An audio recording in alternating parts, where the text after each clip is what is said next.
Given the recent terrorist attacks in Paris, whenever violence is committed in the name of any religion, one important question to always ask is this: would the founder of that particular religion condemn that violence?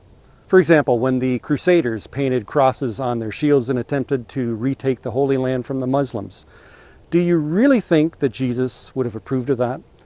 So in this video, what I want to do is to take a look at both Jesus and Muhammad, the founders of the two largest religions in our world today. But more specifically, did either of these men advocate the use of violence to promote their religious cause?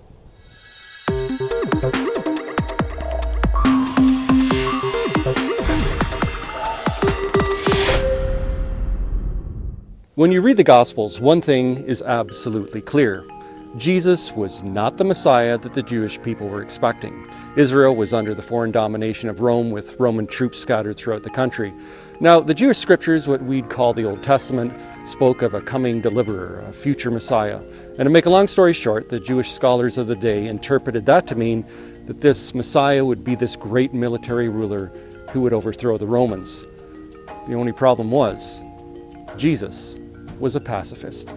And Jesus clearly taught nonviolence. He taught his followers to love their enemies and to pray for those who persecuted them.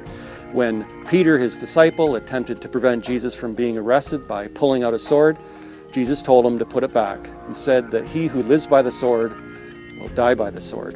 And then when Jesus was brought before the Roman governor Pilate, Jesus said to him that if his kingdom was really of this world, then his followers would have fought for it.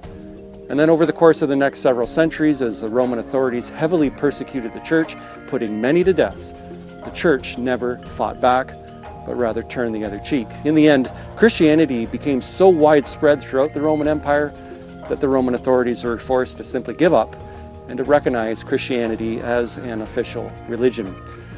The Roman Empire was one of the mightiest empires in all of history, and yet it was won over through nonviolence.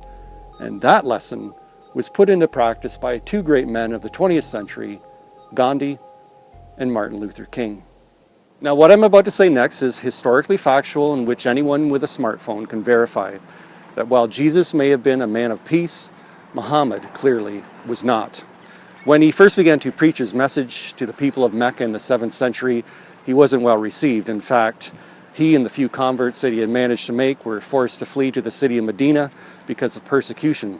But while there, he gained a much larger following and turned them into an army and waged war against anyone who opposed him. He had at least 600 men of a Jewish tribe kneel before an open trench and had them beheaded, and then had their wives and children divided up as spoils of war. With 10,000 men, he then went on and conquered Mecca, and by the time of his death in 632, he and his armies had conquered the entire Arabian Peninsula.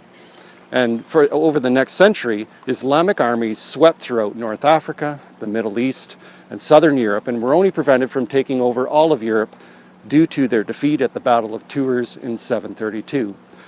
In short, the Middle East region that we know today did not become Islamic through peaceful means, but rather through war and conquest. Unlike Jesus, who was a man of peace, Muhammad, the founder of Islam, was a man of war. And if you doubt anything that I've just said, well, you're on a computer or smartphone right now, and you need to check it out for yourself. Keep searching.